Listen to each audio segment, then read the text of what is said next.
కాకినాడ జిల్లాలో సినిమా స్టైల్లో ఒక మోసం జరిగింది. సినిమా స్టైల్ యాజ్ గా ఇక్కడ మోసం జరగడం చూసాం. అది నేను కూడా మీకు ఏం జరిగిందనేది సినిమాలానే మీకు ఎక్స్ప్లెయిన్ చేసే ప్రయత్నం చేస్తా. ఓపెన్ చేస్తే కృష్ణమోహన్ అనే వ్యక్తికి చాలా కాలంగా పెళ్లి అవ్వడం లేదు. అయితే ఆయన కాకినాడలోని పెద్ద మార్కెట్కు చెందిన వ్యక్తిగా తెలుస్తోంది. ఆయనకి శిరీష అనే మహిళతో పరిచయం ఏర్పడింది. అయితే శిరీష జూన్ 23న సత్యవేణి దుర్గా పెళ్లిళ్ళ బ్రోకర్లుగా పరిచయం చేసింది శిరీష. వాస్తవానికి వారు పెళ్లిళ్ళ బ్రోకర్లు కాదు, కానీ ఇద్దరు క్యారెక్టర్లు ఇంట్రడ్యూస్ చేసింది ఇక్కడ. సత్యవేణి దుర్గా ఇద్దరిని కూడా వారు పెళ్లిళ్ళ బ్రోకర్లుగా కృష్ణమోహన్కి పరిచయం చేసింది. పాపం అప్పటికే కృష్ణమోహన్ చాలా కాలంగా వివాహం కాకుండా ఉండిపోతున్నాడు ఆ రకంగానే. అయితే పెళ్లి చేసుకుందాం మనకు ఆలోచనలో పడి ఉన్నాడు. ఆ విషయాన్ని శిరీషకు తెలియచేయడంతో శిరీష మరొక 2 కొత్త క్యారెక్టర్లు ఇంట్రడ్యూస్ చేసింది. వాళ్ళే సత్యవేణి దుర్గా. ఇద్దరు కూడా పెళ్లిళ్ళ బ్రోకర్లుగా నటించారు. ఆ తర్వాత వారిద్దరు కలిసి ఆ పెళ్లిళ్ళ బ్రోకర్లు ఇద్దరు కూడా కలిసి రాజమండ్రి దగ్గర నామవరంలో ఉన్నటువంటి ఆల్రెడీ పెళ్ళైనటువంటి నీరజాని పెళ్లి కూతురుగా ఒక క్యారెక్టర్ ఇంట్రడ్యూస్ చేశారు. ఇక్కడ ఒక రకంగా చెప్పాలంటే ఈ సీన్ మొత్తంలో మెయిన్ చాప్టర్ ఈవిడదే. నీరజ అనే ఒక మహిళ ఆల్రెడీ పెళ్ళైనటువంటి ఆవిడని తీసుకొచ్చి పెళ్లి కుమార్తెగా కృష్ణమోహన్కి పరిచయం చేశారు. ఇక్కడతో ఆగకుండా పూర్తి క్యారెక్టర్ ఇన్వాల్వ్ చేయాలన్నట్టుగా ఆ పెళ్లి కూతురికి కొంతమందిని బంధువులను కూడా అటాచ్ చేశారు. ఆ బంధువుల్లో సత్యదేవి, ప్రియాదేవిని ఇద్దరిని కూడా అత్తగా ప్రియాదేవిని, తల్లిగా సత్యదేవిని పరిచయం చేశారు కృష్ణమోహన్కి. పాపం కృష్ణమోహన్ అప్పటికే పెళ్లి కావడం లేదంటూ ఇబ్బందులు పడుతున్నాడు. నీరజను చూడంగానే మీరు చూస్తున్నారు ఇక్కడ ఆర్టీవీ స్క్రీన్ పైన నీరజ. ఈవిడే ఆ పెళ్లి కుమార్తెగా నటించినటువంటి వివాహిత. అయితే కృష్ణమోహన్కి అప్పటికే చాలా కాలం నుంచి పెళ్లి అవ్వకపోవడంతో నీరజను చూడంగానే అప్పటికే ఆయన కొంత ఇంప్రెస్ అయిపోయి వెంటనే ఆన్ ది స్పాట్లోనే ఎంగేజ్మెంట్ చేసుకున్నాడు. ఎంగేజ్మెంట్ అయిన తదనంతరం ఆ తల్లి అత్తలుగా ఉన్నటువంటి సత్యదేవి, ప్రియాదేవిలకి 6 లక్షల రూపాయలు, సెల్ ఫోన్లు, బంగారం గొలుసు ఈ రకంగా కృష్ణమోహన్ ఇచ్చేశాడు. కట్ చేస్తే ఇంటర్వెల్ సీన్ స్టార్ట్ అయింది. కొంతకాలం పాటు వారంతా కూడా కనిపించకుండా పోయారు, ఫోన్లు అటెండ్ చేయలేదు. ఏం జరిగిందేమో కానీ కృష్ణమోహన్కి అసలు విషయం బయటపడింది. క్లైమాక్స్ సీన్ చూస్తే కనుక వారంతా ఫేక్ అని తెలిసింది. ఈ నీరజ అనే అమ్మాయికి ఆల్రెడీ పెళ్ళి అయిపోయింది, 2 పిల్లలు ఉన్నారు. ఇవన్నీ కూడా క్రియేట్ చేసిన క్యారెక్టర్స్ అనే విషయాన్ని కృష్ణమోహన్కి తెలియవచ్చింది. సో మొత్తం మీద కృష్ణమోహన్ వెళ్ళి ప్రస్తుతం కాకినాడ పోలీస్ స్టేషన్లో ఫిర్యాదు చేసిన తర్వాత అసలు విషయం బయటకు వచ్చింది. ప్రస్తుతం ఈ మహిళల కోసం పోలీసులు గాలిస్తున్నారు. మీరు చూస్తే కనుక ఇక్కడ శిరీష, సత్యవేణి, దుర్గా, సత్యదేవి, ప్రియాదేవి మొత్తం కూడా అందరూ ఆడవాళ్ళే. వీరంతా కలిసి మంచి క్యారెక్టర్స్ని వాళ్ళు రూపొందించుకొని తమ నటనా స్టైల్ని ప్రదర్శించి కృష్ణమోహన్ అనే వ్యక్తిని ఆఖరికి వస్తే ఒక రకంగా ఈ సినిమా స్టైల్లోనే చెప్పాలనుకుంటే బకరా అని చేసేసి వెళ్ళిపోయారు. దీనికి సంబంధించి మరింత సమాచారం ప్రతినిధి ప్రకాష్ అందించే ముందు ఒకసారి పోలీసులు ఈ అంశం గురించి ఏం మాట్లాడారో చూద్దాం. కాకినాడకు చెందినటువంటి ఒక పారిశ్రామికవేత్త, అదేవిధంగా సమాజ సేవ చేస్తూ ఉంటాడు. ఈయనకి మ్యారేజ్ కాలేదు. ఈ మ్యారేజ్ కోసం ఎదురుపడుతున్నటువంటి క్రమంలో ఒక కాకినాడ రాజమండ్రికి చెందినటువంటి శిరీష అనే ఒక ఆవిడ ఇతను పరిచయం అయింది. గతంలో 2 పెళ్లి సంబంధాలు చూపించారు. ఆవిడ చూపిస్తే ఈయనకి ఆ సంబంధాలు నచ్చకపోతే మళ్ళీ ఇంకో సంబంధం తీసుకోవడం. సుమారు 2 నెలల అమ్మాయి నచ్చి అతను పెళ్లి చూపులకు వెళ్ళడం జరిగింది. ఆ పెళ్లి చూపులకు వెళ్తే అదే రోజున వాళ్ళందరూ కంగారుగా హర్రీగా ఇతనితో ఆ అమ్మాయిని ఇచ్చి నిశ్చితార్థం చేయటం. ఆ నిశ్చితార్థ సమయంలో ఇతనితో కొంత బంగారం, కొంత సెల్ ఫోన్ కొనిపించుకోవడం, అదేవిధంగా కొంత డబ్బులు తీసుకోవడం జరిగింది. ఆ తర్వాత ఆ అమ్మాయితో పెళ్లి చేస్తానని సుమారుగా ఒక 5.5 లక్షల దాకా 5.5-6 లక్షల దాకా డబ్బులు తీసుకోవడం జరిగింది. తీసుకున్న తర్వాత ఇతను తెలిసినటువంటి విషయం ఏంటంటే అప్పటికే ఆ అమ్మాయికి పెళ్లి అయిందని, ఆ అమ్మాయి వాళ్ళ చేతిలో అతను మోసపోయిందని చెప్పి తెలిసింది. దాని మీద 1 టౌన్ పోలీస్ స్టేషన్లో రిపోర్ట్ అవ్వడం జరిగింది. ఎవరైతే ఇప్పుడు ఈ మధ్యవర్తిగా ఉన్నటువంటి శిరీష, అలాగే ఈ తర్వాత ఈ అమ్మాయి పెళ్లి చేసుకున్నట్టు పేరు నీరజ అని చెప్పారు. వారి వ్యక్తిగత పేరులో కాదు, అవి విచారణలో తేలాల్సింది. విచారణలో భాగంగా ఎవరైతే ఆడవాళ్ళు ఉన్నారో ఈ ఆడవాళ్ళందరూ వారి పాత్ర ఏంటి, వారి ఇదేంటి, ఎందుకు ఇతను మోసం చేశారని తేల్చాల్సి ఉంది. తదుపరి విషయాలు విచారణ అనంతరం తమకు తెలియపడుతుంది. పోలీస్ చెప్తున్న ప్రకారంగా అవి పేర్లు కూడా ఒరిజినల్ పేర్లు కదంట, కేవలం టెంపరీ పేర్లు మాత్రమే. డెఫినెట్గా సినిమా స్టైల్లో జరిగింది. ఇది చూస్తే నవ్వొస్తుంది, కాకపోతే కానీ అక్కడ బాధితునికి అసలు బాధ ఏంటో తెలుసు. ఒకసారి ప్రతినిధి ప్రకాష్ దగ్గరికి వెళ్దాం. ప్రకాష్, చూస్తే పూర్తిగా సినిమా స్టైల్లో కనిపించింది. శిరీష, తర్వాత దుర్గా, సత్యవేణి, ప్రియాదేవి అన్ని కూడా ఆడవాళ్లే కొత్త కొత్త క్యారెక్టర్లు రూపొందించి నటనా శైలిని ప్రదర్శించి మొత్తం మీద కృష్ణమోహన్ మోసం చేశారు. సో అసలు వీళ్ళు ఎక్కడి నుంచి వచ్చారు, గతంలో కృష్ణమోహన్కి పరిచయం ఉందా, వాళ్ళు ఎక్కడ ప్రాపర్ అని చెప్తున్నారు, పోలీసులు ఏ రకంగా విచారణ చేపడుతున్నారు?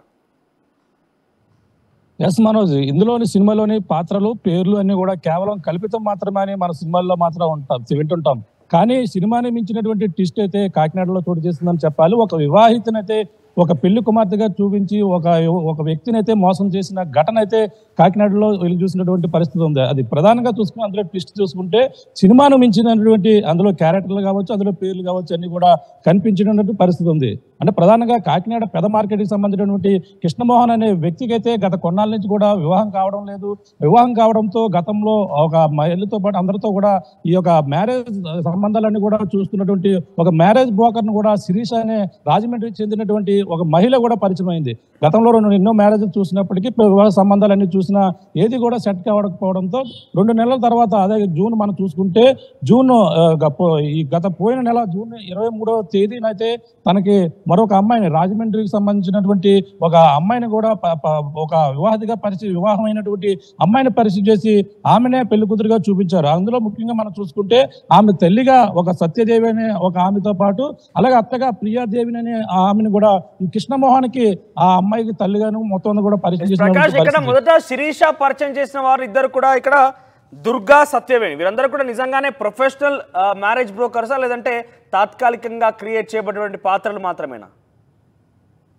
కేవలం తాత్కాలికంగా క్రియేట్ చేసినటువంటి పాత్రలాగే మనకైతే కనిపిస్తున్నాయని చెప్పాలి. ఎందుకంటే శిరీష అనే ఆమె ఎవరైతే మనకి ముందుగా పరిచయం చేసినటువంటి పరిస్థితి ఉంది. అంటే ఇందులో ప్రధానంగా అదే రోజును మనకి చూసుకుంటే ఇద్దరు మహిళలను అయితే పరిచయం చేశారు. అలా కృష్ణవేణితో పాటు దుర్గా అనే ఇద్దరు మహిళలను ఇద్దరిని కూడా ముందు కృష్ణమోహన్కి అయితే పరిచయం చేసిన తర్వాత వెంటనే అదే రోజున మరొక ఇంటికి తీసుకెళ్లారు. రాజమండ్రిలో ఉన్నటువంటి నామవరం అనే గ్రామం తీసుకువెళ్లారు.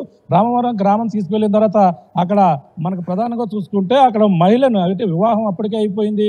వివాహం అయిపోయినటువంటి మనకి మరొక మహిళను చూసుకుంటే ఆ మహిళను పరిచయం చేసి అందులో మళ్ళీ ఒక తల్లిగాను అలాగే ఆమెకి సంబంధించినటువంటి మనకు ముఖ్యంగా చూసుకుంటే తల్లి ప్రియాదేవిని అలాగే తల్లి సత్యదేవిని కూడా ఇద్దరిని కూడా ఆ పిల్లకి తల్లిగాను మరొక ఆమెకైతే మరొక అత్తగాను కూడా పరిచయం చేసినటువంటి పరిస్థితి ఉంది. వెంటనే అక్కడ అమ్మాయిని ఎవరైతే ఉన్నారో నీరజ అనే అమ్మాయి ఆ అమ్మాయిగా పరిచయం చేశారు. కానీ అప్పటికే వివాహం అయింది. ప్రధానంగా చూసుకుంటే నీరజని అక్కడే నచ్చడంతోనే ఆ కృష్ణమోహన్కి నచ్చడంతోనే వెంటనే నిశ్చితార్థం కూడా చేసుకున్నటువంటి పరిస్థితి ఉంది. అదే రోజు కూడా కంగారుగా జరిపినటువంటి పరిస్థితి ఉంది. వెంటనే నిశ్చితార్థం చేసుకున్న తర్వాత అక్కడ మరుసటి రోజుని వాళ్ళకైతే 2,80,000 ఒక రూపంలోనే తర్వాత విడతల వారీగా 6 లక్షల రూపాయల వరకు కృష్ణమోహన్ దగ్గర పెళ్లి ఖర్చుల నిమిత్తం కూడా కృష్ణమోహన్ చెల్లించుకున్నాడా? ఎదురుకట్నంగా కృష్ణమోహన్ చెల్లించుకోవడం జరిగిందా? ఎస్ అంటే మన ప్రధానంగా కృష్ణమోహనే ఎదురుకట్నం ఇచ్చి చేసుకున్నటువంటి పరిస్థితి. ఎందుకంటే ఇతనికి గత కొన్నాళ్ళ నుంచి కూడా పెళ్లి కావడం లేదు. సంబంధాలు ఎన్ని చూసినా సెట్ కావడం లేదు. ఎందుకంటే అతని వయసు ఎక్కువ అయిపోయింది పరిస్థితి. ఇతను ఒక వ్యాపారం కూడా కాకినాడలో చేస్తున్నప్పటికీ డబ్బు అయితే ఉంది. కానీ పెళ్లి కావకపోవడంతో చాలా అతనికి ఎంతో కాలంగా ట్రై చేస్తున్నప్పటికీ చివరికి శిరీష అనే ఆమె పరిచయం అయ్యి ఈ విధంగా ఈ యొక్క నీరజ అనే అమ్మాయిని అయితే ఒక వివాహితని చూపించి పెళ్లి నిశ్చితార్థం చేసిన తర్వాత ఆమెకి నిశ్చితార్థంలోనే ఒక చైన్ కూడా బంగారు గొలుసు కూడా వేశారు. బంగారు గొలుసుతో పాటు ఒక మొబైల్ ఫోన్ కూడా ఎంగేజ్మెంట్ అయిన ఫోన్ ఇవ్వడం అలాగే ఇద్దరు మాట్లాడుకునేందుకు కూడా ఉండే విధంగా కూడా ఖరీదు చేసేటువంటి ఒక ఫోన్ కూడా ఇచ్చారు. అదే నిశ్చితార్థం రోజున గొలుసు కూడా ఇచ్చినటువంటి పరిస్థితి ఉంది. అలాగే 6 లక్షల వరకు విడతల వారీగా 6 లక్షల రూపాయలు సొమ్ము కృష్ణమోహన్ నుంచి ఎదురుకట్నంగా ప్రధానంగా ఖర్చుల నిమిత్తం తీసుకున్నారు. అంటే తను నిశ్చితార్థం అయింది కాబట్టి ఎలాగా పెళ్లి చేస్తారని ఒక నమ్మకంతో అతనైతే మాత్రం ఇవ్వడం జరిగింది. కానీ నెలలో గడుస్తున్నాయి, ఇంకా రోజులు గడుస్తున్నాయి, ఇంకా ఎటువంటి పెళ్లి ముహూర్తాలు పెట్టుకుందామని నిశ్చితార్థం అయింది కదా అని మాట్లాడుతుంటే శిరీష అనే మహిళ ఎవరైతే ఉన్నారో ఆమె ముఖం చాటేసినటువంటి పరిస్థితి ఉంది. ఆ ముఖం చాటేసిన తర్వాత వివరాలు సేకరించగా తను మోసపోయానని చివరికి ఈ విధంగా అతను ఈ విధంగా లబోదీపమంటూ పూర్తిగా కాంటాక్ట్ లేకుండా పోయారా? శిరీష కావచ్చు లేకుంటే ఈ బ్రోకర్లు కావచ్చు అందరూ కూడా ఈ పాత్రలన్నీ ఉన్నాయి కదా, నిశ్చితార్థం తర్వాత ఎవరు కాంటాక్ట్లు లేరా? శిరీష కావచ్చు ఎవరైతే మన పరిచయమైనటువంటి దుర్గాదేవి కావచ్చు మొత్తం అందరూ కూడా ఎవరు కూడా ఫోన్ కాంటాక్ట్ లేదు, పని చేయడం లేదు. ఎక్కడైతే నిశ్చితార్థం జరిగినటువంటి ఆ యొక్క ప్రాంతానికి మళ్ళీ కృష్ణమోహన్ వెళ్ళి అక్కడ మళ్ళీ అన్ని కూడా వివరాలు సేకరించగా అతను అక్కడ ఉన్నటువంటి నీరజ అనే మహిళ ఆల్రెడీ వివాహమైనట్టు, ఇద్దరు పిల్లలు కూడా ఉన్నట్టుగా విచారణ కూడా తేలింది. వెంటనే అవాక్కవి ఒక్కసారిగా ఈ కాకినాడ 1 టౌన్ పోలీసులు అయితే ఎవరైతే కృష్ణమోహన్ ఉన్నారో వ్యాపారవేత్త, అతను అయితే ఆశ్రయించి ఈ విధంగా మోసపోయినట్టు 6 మహిళలపై ఫిర్యాదు చేసినటువంటి పరిస్థితి ఉంది. ప్రస్తుతం కాకినాడ ఒకటో పట్టణ పోలీస్ స్టేషన్ లో అయితే పోలీసులు కేసు నమోదు చేసి 6 మహిళల కోసం అయితే పోలీసులు గాలిస్తున్నటువంటి పరిస్థితి అయితే ప్రధానంగా ఉందని చెప్పాలి. ఇందులో కేవలం అంతా కూడా ఒక సినిమా స్టైల్లో జరిగినటువంటి పరిస్థితి ప్రధానంగా ఎక్కడా కూడా వినలేదు ఇటువంటి ఘటన. అంటే ఎన్నో మోసాలు చూస్తాం, కానీ ఈ తరహా మోసం కూడా కాకినాడలో వెలుగు చూడడం అంతా కూడా చర్చనీయంగా పోలీసులు ఏ రకంగా విచారణ చేస్తున్నారా? మహిళలను అదుపులోకి తీసుకున్నారా? వారి ఆచూకీ లభ్యమైందా? లేదంటే వారి గ్రామం కావచ్చు, వాళ్ళ బంధువులను కావచ్చు, వారిని అదుపులోకి తీసుకునే అవకాశం ఉందా? ఎస్, అంటే నామవారంలో ఉన్నటువంటి ఈ నీరజ అనే పెళ్లి కుమార్తెగా చూపించినటువంటి నీరజనే అయితే విచారించినటువంటి పరిస్థితి ఉంది. ఎందుకంటే మిగిలిన 5 మహిళలు కూడా ఎవరనేది కూడా ఇప్పుడు ఇంకా ఆచూకీ అయితే తెలియకుండా పోయింది. ఎందుకంటే వాళ్ళంతా కూడా కేవలం పెళ్లిళ్ళు బోకర్లుగా నటించి ఈ విధంగా మోసం చేసినట్టుగా క్లియర్ కట్గా అయితే మనకు కనపడుతుంది. వాళ్ళ కోసం అయితే శిరీష మొదటగా పరిచయం శిరీషతో పాటు అలాగే తనకు పరిచయం చేసినటువంటి మొత్తం మరో 4 మహిళలు, వాళ్ళందరి కోసం కూడా పోలీసులు అయితే కేసు నమోదు చేసి దర్యాప్తు చేస్తున్నటువంటి పరిస్థితి ప్రధానంగా కాకినాడలో కనపడుతుంది. మనోజ్. రైట్ ప్రకాష్. సో మొత్తం మీద సినిమా స్టైల్లో జరిగింది ఇదంతా కూడా. సినిమా స్టైల్ లాగానే క్యారెక్టర్లు కొత్తగా ఇంట్రడ్యూస్ చేసి పాత్రలో వారంతా కూడా ఒక అంటే పూర్తి చూస్తే కనుక ఇక్కడ సహజ నటత్వం, సో సహజంగా నటించేటువంటి ఆ క్యారెక్టర్ అన్ని కూడా వారు అవలంబించుకొని ఆ తీరుగానే కృష్ణమోహన్ మోసం చేశారు.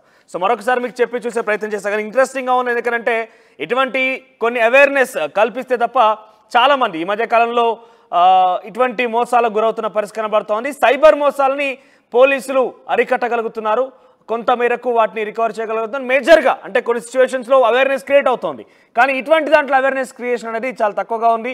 ముఖ్యంగా చాలామంది కూడా పెళ్లి కావడం లేదంటూ మోసపోతున్నారు కృష్ణమోహన్ లాగానే. మ్యాట్రిమోన్ల గోల్మాల్ రోజుకొక కథనం వెలుగు చూసినప్పటికీ ఇంకా కూడా మనం ఈ రకమైన మోసాలను మనం చూస్తూనే ఉన్నాం. అయితే ఒకసారి చివరిగా మీకు ఇక్కడ జరిగిన సిచ్యువేషన్ కనుక వివరిస్తే, సినిమా స్టైల్లో జరిగింది. సీన్ ఓపెన్ చేస్తే కృష్ణమోహన్కి చాలా రోజుల నుంచి పెళ్ళి అవ్వడం లేదు, ఆయన ఇబ్బందులు పడుతున్నాడు, వయసు మీద పడిపోయింది, ఇప్పటికే సంబంధాలు కూడా చూశాడు, కానీ ఎక్కడ చూసినా ఎవరు కూడా నచ్చడం లేదు, ఆయనకి పెళ్లి కావడం లేదు. ఆ తర్వాత ఆయన అప్పటికే కాకినాడలోని పెద్ద మార్కెట్లో ఒక బిజినెస్ కూడా ఉంది ఆయన సక్సెస్ఫుల్ బిజినెస్, ఫైనాన్షియల్ కూడా సెటిల్గా ఉన్నాడు, కానీ ఒక తోడంటూ లేదు. అయితే శిరీష అనే ఒక ఆవిడ పరిచయమైన కృష్ణమోహన్కి ఈ శిరీష ద్వారా అప్పటికి ఆయన 2 సంబంధాలు కూడా చూసినట్టు తెలుస్తోంది. అయితే చివరిగా మరికొంతమంది బ్రోకర్లను కూడా పరిచయం చేసింది. ప్రొఫెషనల్ బ్రోకర్స్ అని చెప్పి సత్యవేణి, దుర్గా ఇద్దరిని కూడా జూన్ 23న పరిచయం చేసింది శిరీష. వీరిద్దరూ పూర్తిగా ఇంకా ఆ క్యారెక్టర్లో ఇన్వాల్వ్ అయిపోయి, నిజంగానే వారు ప్రొఫెషనల్ బ్రోకర్స్ అన్నట్టుగా ఇన్వాల్వ్ అయిపోయి, వారు రాజమండ్రి దగ్గర ఉన్నటువంటి నామవరంలో ఇక్కడ మీరు కనిపిస్తున్నటువంటి ఫోటో, ఆర్టీవీ స్క్రీన్పై కనిపిస్తున్న ఫోటో, నీరజ అనే అమ్మాయిని, అప్పటికే ఆమెకి పెళ్ళైపోయిన వివాహిత, ఆవిడకి పిల్లలు కూడా ఉన్నారు, అయినప్పటికీ ఆమెని ఒక పెళ్లి కుమార్తెగా చిత్రీకరించి ఆమెను అక్కడ కూర్చోబెట్టి కృష్ణమోహన్తోని పెళ్లి చూపులు చూపించి వెంటనే పెళ్లి చూపుల రోజే ఆయనకి ఎంగేజ్మెంట్ కూడా జరిపేశారు. ఆ ఎంగేజ్మెంట్ జరిపినప్పుడు కూడా అమ్మాయి తల్లిదండ్రులుగా ఉండాల్సినటువంటి ఆ సహజత్వానికి అన్నీ కూడా ఎటు పోకుండా సహజత్వానికి లోబడి వాళ్ళంతా కూడా తల్లిని క్రియేట్ చేశారు సత్యదేవిగా, అత్తగా ప్రియాదేవిని క్రియేట్ చేశారు. మొత్తం మీద నిశ్చితార్థం అయిపోయింది. నిశ్చితార్థం అయిపోయిన తర్వాత కట్ చేస్తే ఇక్కడ ఇంటర్వెల్ సీన్ తర్వాత చూస్తే ఏంటంటే చాలా కాలంగా వాళ్ళకి పరిచయం లేదు. నిశ్చితార్థం మరుసటి రోజే ఆయన అప్పటికే 6 లక్షల రూపాయలు, సెల్ ఫోను, బంగారు గొలుసు, అమ్మాయి కావాల్సిన నగలు నట్ర మొత్తం కూడా కొనిపెట్టాడు. తర్వాత కొన్ని రోజుల వరకు అంతా కూడా కాంటాక్ట్లు లేరు, ముహూర్తాలు పెట్టుకుందాము, పెళ్లి చేసుకుందాం అనే విషయాన్ని ఎక్కడ కూడా లేవనెత్తకపోవడంతో కృష్ణమోహన్ తిరిగి ఎక్కడైతే పెళ్లి చూపులు జరిగాయో, ఎక్కడైతే ఎంగేజ్మెంట్ జరిగిందో అక్కడికి వెళ్ళి చూస్తే నీరజకు ఆల్రెడీ పెళ్ళై ఉంది, 2 పిల్లలు కూడా ఉన్నారు. దీంతో షాక్ అయినటువంటి కృష్ణమోహన్ వెంటనే వచ్చి కాకినాడ పోలీస్ స్టేషన్లో ఫిర్యాదు చేశారు. ప్రస్తుతం ఈ కేసు విచారణలో ఉంది. కాకినాడ పోలీసులు కేసుని విచారిస్తున్నారు. మహిళల కోసం గాలింపు చర్యలు చేపడుతున్నారు పోలీసులు. ప్రస్తుతానికి మా ప్రతినిధి చెప్పినట్టుగా నీరజ మాత్రం పోలీసుల అదుపులో ఉంది. విచారించారు నీరజని. అప్పుడు నీరజని విచారించిన తర్వాత ఈ పూర్తి కథకి మొత్తం కూడా క్లైమాక్స్ దొరికింది.